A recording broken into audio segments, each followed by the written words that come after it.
6 देखते हैं। 1.5 मीटर लंबा एक लड़का 30 मीटर ऊंचे एक भवन से कुछ दूरी पर खड़ा है। 30 मीटर ऊंचा भवन है और 1.5 मीटर लंबा लड़का है। भवन से कुछ दूरी पर खड़ा है, कितनी दूरी पर खड़ा है पता नहीं है। जब वह ऊंचे भवन की ओर जाता है, मतलब भवन की ओर चलता है, तब उसकी आंख से भवन के शिखर का उन्नयन कोण 30 अंश से 60 अंश हो जाता है। बताइए कि वह भवन की ओर कितनी दूरी तक चलकर गया। जैसे 30 मीटर ऊंचा एक भवन है, ये 30 मीटर ऊंचाई हो गई भवन की। 1.5 मीटर ऊंचा एक लड़का है, ये हो गई 1.5 मीटर ऊंचाई लड़के की। ठीक है। अब 1.5 मीटर ऊंचाई अगर लड़के की है तो उसकी आंख तो बिल्कुल ऊपर ही होगी, 1.5 मीटर ऊपर होगी जमीन से। तो हमने मान लिया कि ये जो है जमीन के समांतर क्षैतिज हमने एक रेखा डाल दी, तो मकान की ये ऊंचाई कितनी हो जाएगी, कितना हिस्सा कितना हो जाएगा, 1.5 मीटर ही होगा। होगा नहीं होगा?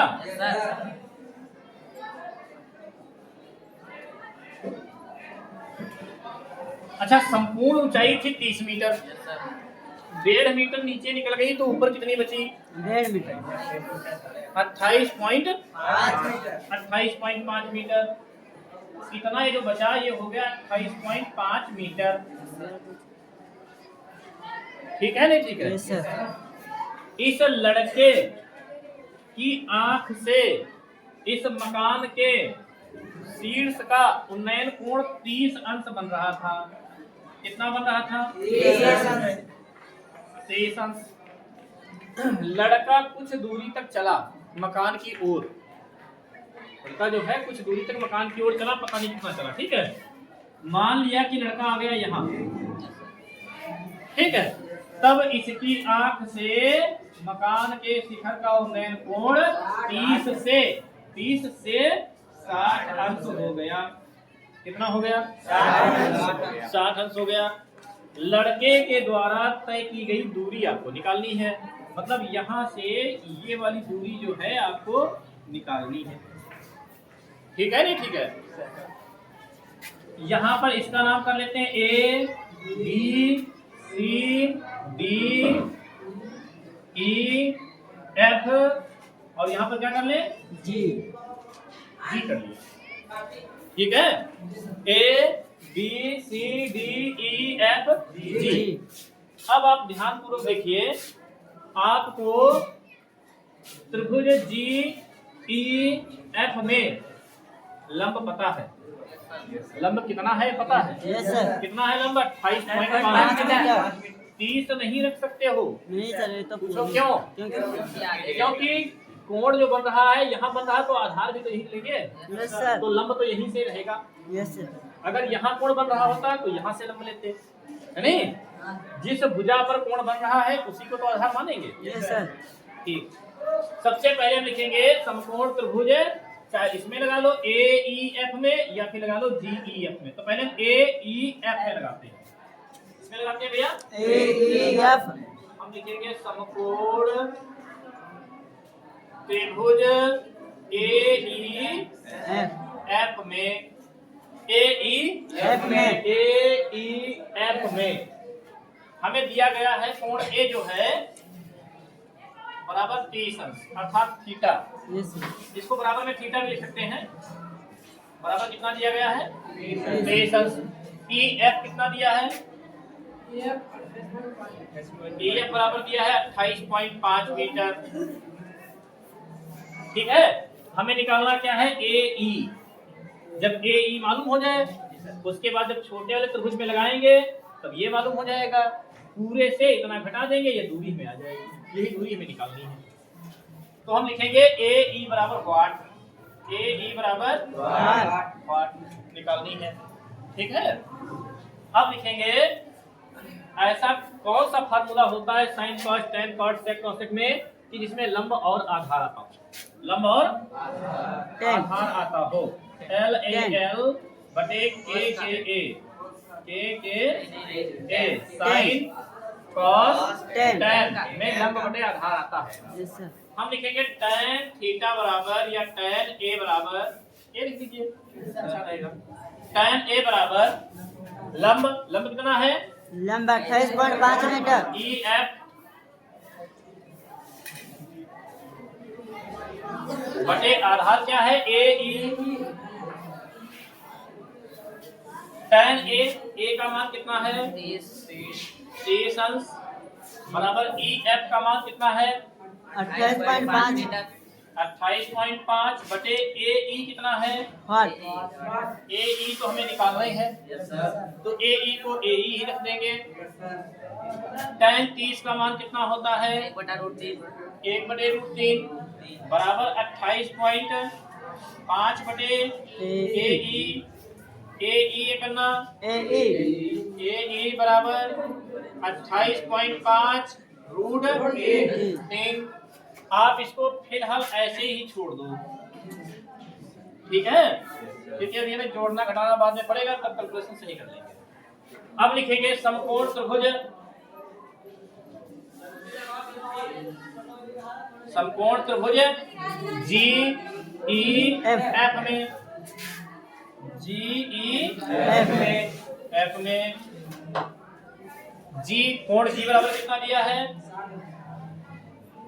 60 अंश। ई एफ कितना दिया है? 28.5 मीटर। 28.5 मीटर। और जी ई हमें निकालना है, जी ई बराबर 5। ऐसा कौन सा फार्मूला लगाएं जिसमें लंब आता हो और आधार भी आता हो? 10 का। पुनः tan का लगाएंगे, है नहीं? तो हम लिखेंगे tan g बराबर, g क्यों लिख रहे हैं? जबकि कोण जो है g है यहाँ पर, बराबर tan g बराबर g के सामने वाली भुजा लंब होती है EF। क्या हो जाएगा? EF बटे आधार GE। यहीं तक क्यों ले रहे हैं, यहाँ तक क्यों नहीं? क्योंकि कोण यहाँ बन रहा है, ठीक है। तो क्या लिखेंगे? GE। अच्छा, कोण G का मान कितना दिया गया है? 60 अंश। तो हम लिखेंगे tan 60 बराबर EF 28.5 बटे GE, तो हमें निकालना ही है, तो GE को GE ही लिख देंगे, ठीक है नहीं? ठीक है। Yes sir. tan 60 का मान क्या होता है? √3 बराबर 28.5 बटे GE बटे में 1 मानेंगे, गुणा करवाएंगे कैसी? √3 GE।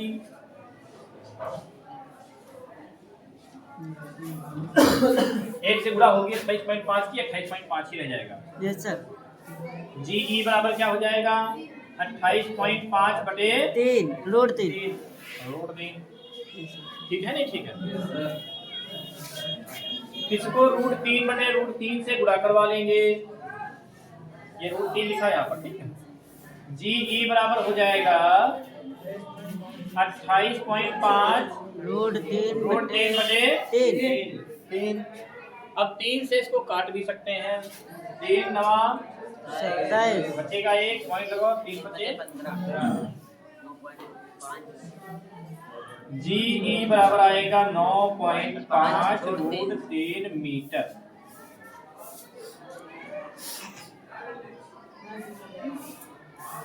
हमें कितनी दूरी निकालनी थी कि लड़का कितनी दूर यहाँ से यहाँ गया है? Yes sir. तो जितनी दूर पैर गए उतनी दूर सिर गया होगा। Yes sir. तो चाहे हम ये दूरी निकाल लें, चाहे ये दूरी निकाल लें, है नहीं? अब मान लीजिए हमें निकालना है AG, तो हम AE में से GE घटा दें, तो AG तो बचेगा। Yes sir. भाई AE में से GE निकाल दिया जाए तो AG तो बचेगा। Yes sir. भाई देखिए, ये एक लाइन है, यहाँ लिखा A, यहाँ लिखा G, यहाँ लिखा E। हमने कहा AE में से हम अगर GE निकाल दें, कितना बचेगा? AG बचेगा। तो वैसे यहाँ पर AG हमें निकालना है, हम पूरे में से जी ई निकाल देंगे, ए जी मालूम हो जाएगा। तो ए जी बराबर ए ई कितना आया था 28.5√3 माइनस जी ई 9.5√3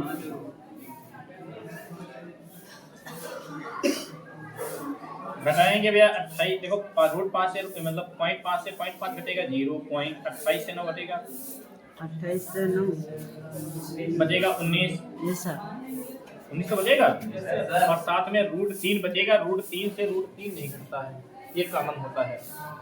तो ए जी बराबर आया है 19 गुणे ये 0.0 का कोई मतलब नहीं है 1.732 कर लीजिए 19 से करवा लीजिए गुणा 19 दूना 38 हासिल आएगा 3 19 या 57 57 3 60 हासिल आएगा 6 19 सत्ती 19 सत्ती कितना होता है 133 यस सर और 6 हासिल आया था 39 हासिल आया कितना 13 19 से करना 19 10 29 कितना हो जाएगा 19 और 13 32 1 2 3 के बाद पॉइंट लगा दीजिए 32.9 लगभग 33 मीटर। ठीक है ए जी बराबर आप लिख सकते हैं या ये देखो ये लगभग बराबर का साइन होता है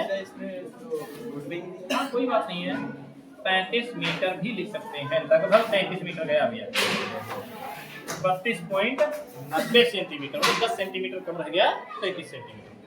ठीक है तो ये आपका क्वेश्चन नंबर 6 जो है कंप्लीट हो गया। देखो भैया क्वेश्चन नंबर 7 है कि भूमि के एक बिंदु से 20 मीटर ऊंचे भवन के शिखर पर लगी एक संचार मीनार के तल और शिखर के उन्नयन कोण क्रमशः 45 अंश और 60 अंश हैं। भूमि के एक बिंदु से जैसे ये एक भूमि का बिंदु हो गया ये भूमि हो गई इस भूमि के ऊपर एक बना है मकान। ठीक है ये हो गया मकान इस मकान के ऊपर एक बनी है संचार चिमनी। संचार चिमनी का मतलब टावर संचार मतलब नेटवर्क फैलाने वाली चिमनी। ठीक है टावर इसको बोल सकते हैं संचार चिमनी लगी हुई है। भूमि के एक बिंदु से एक 20 मीटर ऊंचे भवन की ऊंचाई 20 मीटर दी गई है। भवन की ऊंचाई कितनी दी गई 20 मीटर दी गई है। ठीक है भवन की ऊंचाई 20 मीटर है। ऊंचे भवन के शिखर पर लगी एक संचार चिमनी के तल और शिखर के उन्नयन कोण क्रमशः 45 अंश। तल का उन्नयन कोण 45 अंश मतलब यहाँ से लेकर यहाँ तक ये बन रहा है 45 अंश। ठीक है और इसके चिमनी के शिखर का ये हो गया शिखर ये टोटल बन रहा है 60 अंश। बाहर लिख देते हैं कितना बन रहा है ये पूरा बन रहा है 60 अंश और केवल जो है मकान की छत कह लो या मीनार का पाद कह लो वहां तक बन रहा है 45 अंश। अब हमें लगाना शुरू करना पहले इसका नामकरण कर लेते हैं ए बी सी डी। देखिए सी डी क्या है संचार चिमनी या संचार मीनार। बी सी क्या है मकान। ए बी क्या है मकान की उस बिंदु से दूरी। ठीक है पहले हम क्या करेंगे समकोण त्रिभुज ए बी सी में लगाएंगे जिसके कारण हम आधार ज्ञात कर सके। फिर इसी आधार की मदद से हम पूरी ऊंचाई ज्ञात कर लेंगे। यस सर समझ पा रहे हो नहीं यस सर देखो जब हम आधार ये आधार जो है ये इस त्रिभुज का भी आधार है और पूरे वाले त्रिभुज का भी यही आधार है। यस सर तो एक बार आधार हमें मालूम हो जाए छोटे वाले त्रिभुज की मदद से क्योंकि लंब छोटे वाले त्रिभुज का दिया है फिर बड़े वाले त्रिभुज में हम लगा लेंगे। समझ पा रहे हो नहीं समझ पा रहे हो और जब बड़े वाले त्रिभुज में लगाएंगे तब आधार हमारा यही काम कर जाएगा क्योंकि एक ही आधार है। हम लिखेंगे समकोण त्रिभुज ए बी सी में क्या लिखेंगे समकोण त्रिभुज एबीसी में समकोण त्रिभुज ए बी सी में देखिए लंब और आधार आ जाए ऐसा फार्मूला हमें लगाना है। तो एल ए एम बटे के साइन कॉस टेन लंब बटे आधार थीटा वाला क्या होता है लंब बटे आधार। अच्छा यहाँ पर हम ये लिखना भूल गए हैं कि कौन कौन सी भुजा क्या क्या है इधर लिखे देते हैं। BC बराबर क्या दिया गया है 20 मीटर अरे और AB बराबर 8 और थीटा बराबर क्या दिया गया है 45 अंश। तो हम थीटा के लिए पे क्या लिखेंगे 45 अंश। लंब का नाम क्या लिखेंगे BC। आधार का नाम क्या लिखेंगे AB। tan 45 का मान कितना होता है 1 बराबर BC का मान कितना दिया गया है 20 मीटर। सेंटीमीटर का मकान हो सकता है नहीं मीटर।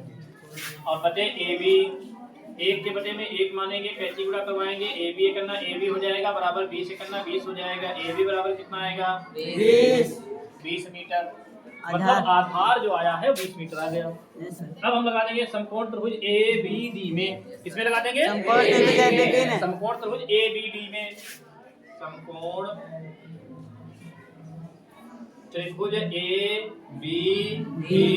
में जब समकोण त्रिभुज ABD में लगाएंगे तब फिर से देखो लंब और आधार वाला फार्मूला लगाएंगे। फिर से tan लगेगा tan थीटा। इस बार जो थीटा होगा वो हमारा यहाँ से पड़ी हुई भुजा कर्ण के और आधार के बीच में बना कोण होगा तो 60 लंब बटे आधार होता है।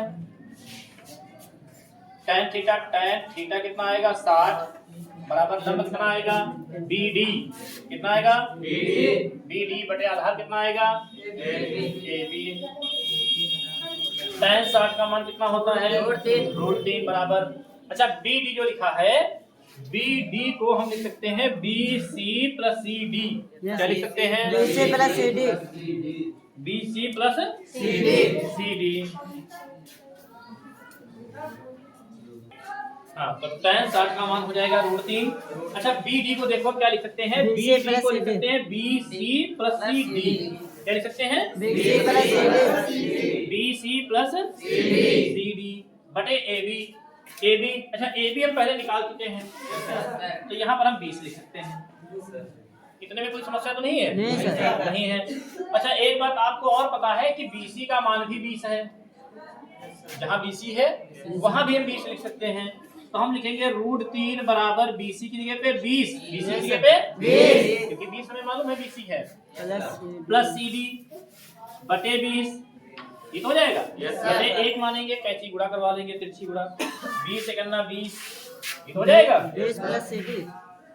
20 से करना 20 प्लस CD करना CD बराबर 20 और √3 की गुणा 20 √3। अच्छा CD बराबर क्या हो जाएगा 20 √3 माइनस 20। CD बराबर क्या हो जाएगा 20 ले लीजिए कॉमन बचेगा क्या √3 माइनस 1 क्या हो जाएगा √3 माइनस 1। √3 माइनस 1 हो जाएगा। अच्छा अब हम चाहें अगर हमें निकालना क्या है मीनार चिमनी की ऊंचाई निकालनी है। Yes sir. हमें निकालनी है मीनार की ऊंचाई। तो मीनार की ऊंचाई आप निकालेंगे तो भैया यहाँ पर जो है CD बराबर 20 और ब्रैकेट में √3 का मान रखेंगे कितना होता है 1.73 माइनस 1।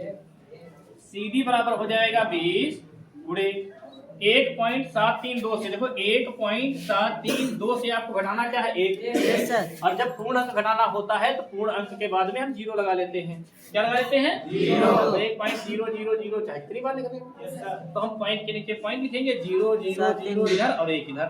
ये जो 2 से 0 घटेगा 2, 3 से 0 घटेगा 3, 7 से 0 घटेगा 7, पॉइंट 0 से 1 से घटेगा 0.732। CD बराबर हो जाएगा ये 0 हम पहले लगा देंगे 2 दूनी 4 2 तिया 6 2 सती 14 1 2 3 1 2 3 यहाँ 14.64 मीटर आ जाएगी मीनार की ऊंचाई। 14.64 मीटर या 6-4 मीटर आपकी मीनार की ऊंचाई आ जाएगी। ठीक है इस तरह से आपका क्वेश्चन नंबर 7 भी कंप्लीट। क्वेश्चन नंबर 8 भैया एक पेडस्टल के शिखर पर एक 1.6 मीटर ऊंची मूर्ति लगी है। पेडस्टल क्या होता है जब हम मूर्ति लगाते हैं तो मूर्ति लगाने के लिए नीचे पहले पेडस्टल या चबूतरा बनाते हैं। उस चबूतरे या पेडस्टल की ऊंचाई जो है दी गई है। इस पेडस्टल के ऊपर 1.6 मीटर ऊंची मूर्ति लगी है। कितनी ऊंची भैया 1.6 मीटर ऊंची जो है क्या लगी है मूर्ति लगी हुई है। इस मूर्ति की ऊंचाई इससे पहले वाले क्वेश्चन में नीचे भवन की ऊंचाई दी थी इसमें पेडस्टल की ऊंचाई दी हुई है। ठीक है तो इसमें लिखा हुआ है कि एक पेडिस्टल के शिखर पर 1.6 मीटर ऊंची मूर्ति लगी है। भूमि के एक बिंदु से मूर्ति के शिखर का उन्नयन कोण 60 अंश देखा गया। भूमि के एक बिंदु से इस क्या है शिखर किसका मूर्ति के शिखर का उन्नयन कोण कितना देखा गया? 60 अंश देखा गया। ठीक है। और उसी बिंदु से पेडिस्टल के शिखर का, पेडिस्टल कहाँ है? ये है पेडिस्टल। इसका शिखर कहाँ? यहाँ है। ये सर इसी बिंदु से इस पेडिस्टल के शिखर का उन्नयन कोण जब देखा गया, 45 ये आया कितना? 45 अंश आया। ये इतना 45 है और ये पूरा जो है कितना है? 60 पेडिस्टल की ऊंचाई है नी। अब हमें निकालना क्या है? पेडिस्टल की ऊंचाई ज्ञात करनी है। मतलब ये वाली भुजा हमें ज्ञात करनी है। ये पेडिस्टल, ये वाला क्वेश्चन में जो है दिया गया है A B C D। अब देखिए हम कर क्या सकते हैं। सबसे पहले समकोण त्रिभुज A B C में लगाएंगे। ठीक है। क्वेश्चन नंबर 8 है समकोण त्रिभुज A B C में लंब और आधार में हमें संबंध लगाना है। कर्ण से कोई मतलब नहीं है। तो tan लगेगा। यस सर tan थीटा बराबर लंब बटे आधार लग जाएगा। tan थीटा, थीटा कितना होता है भैया? 45 अंश दिया गया है। क्यों? हम क्योंकि A B C में लगा रहे हैं, इसके द्वारा बना कोण 45 अंश बराबर आधार का नाम क्या? BC नहीं, लंब BC, आधार कितना है? AB। tan 45 का मान 1 AB बटे नहीं BC बटे AB बटे 1 मानो 60 का कराओ। AB करना बराबर BC करना, मतलब AB और BC बराबर आएगा। ये हमने पहले ज्ञात कर लिया। ये जो AB है और ये जो BC है, ये दोनों बराबर आएंगे। जितना ये आएगा उतना ही आएगा। ठीक है। अब हम लगाएंगे समकोण त्रिभुज ABD में। किसमें लगाएंगे? समकोण त्रिभुज ABD में। समकोण त्रिभुज ABD में tan थीटा बराबर लंब बटे आधार। अच्छा, आपको मालूम है कि ABD अर्थात लंब पूरा ये नहीं है, इस लंब के द्वारा बना हुआ कोण कितना है? 60 अंश। कितना है? 60 अंश। तो tan 60 बराबर लंब, लंब का नाम क्या लिखेंगे? BD। क्या लिखेंगे? BD बटे आधार AB लिखेंगे। tan 60 का मान क्या होता है भैया? √3 बराबर BD को तोड़ सकते हैं BC प्लस CD में। इसमें BC प्लस CD बटे AB। अच्छा, AB की जगह पे हम क्या लिख सकते हैं? BC। AB की जगह पे क्या लिख सकते हैं? BC। क्यों? क्योंकि BC जो है AB के बराबर है, तो हमने BC लिख दिया। ठीक है नहीं? ठीक है। बटे ने 1 मानो तिरछी उड़ा करवाओ। BC तो √3 BC हो जाएगा। यस सर बराबर BC करना BC प्लस CD करना CD। अच्छा, क्वेश्चन में आप देखिए चित्र में CD का मान दिया हुआ 1.6 मीटर। CD बराबर कितना दिया है? 1.6 मीटर। 1.6 मीटर। जहाँ इसमें CD आ गया है वहां हम लिख सकते हैं 1.6। कितना लिख सकते हैं? 1.6। तो √3 BC, इधर से BC को बराबर के पहले लाएंगे माइनस का BC बराबर CD की जगह पे 1.6। BC कॉमन ले लें, है नहीं? तो जब BC हम कॉमन लेंगे तो बचेगा क्या? √3 माइनस 1 बराबर 1.6। BC बराबर 1.6 बटे √3 माइनस 1। भैया इधर बुरे में है तो इधर बटे में आ जाएगा। अब कर देंगे परिमेयीकरण। √3 प्लस 1 बटे √3 प्लस 1 से गुणा कर देंगे। तो BC बराबर क्या हो जाएगा? 1.6 के √3 से गुणा होगी, या ऐसे लिख देते हैं 1.6 ब्रैकेट में √3 प्लस 1 बटे √3 की √3 से गुणा 3, √3 की प्लस के 1 से गुणा प्लस का √3 माइनस की 1 की √3 से गुणा माइनस का √3 माइनस प्लस माइनस 1 करना 1, ये तो कट जाएंगे। BC बराबर क्या आएगा? BC बराबर आ जाएगा 1.6 गुणे, इसमें √3 का मान रखेंगे 1.732 प्लस 1 बटे 3 से 1 घटेगा 2, 2 करना 2, 2 अठी 0.8 आ जाएगा। BC बराबर आ जाएगा 0.8 गुणे 1 को 1 में जोड़ोगे हो जाएगा 2.732। तो BC बराबर क्या हो जाएगा? 8 दूनी 8 तिया 24 और 1 25, हासिल कितना आएगा? 2, 8 सत्ती 56 56 2 58 हासिल कितना आएगा? 5 8 दूनी 16 16 5 21 21 1 2 3 4 अंक बाद पॉइंट लगाएंगे 1 2 3 4 2.18 मीटर ऊंचा जो है पेडेस्टल बना हुआ है। ठीक है ना? ठीक है, तो इस तरह से आपका क्वेश्चन नंबर 8 भी पूरा हो गया।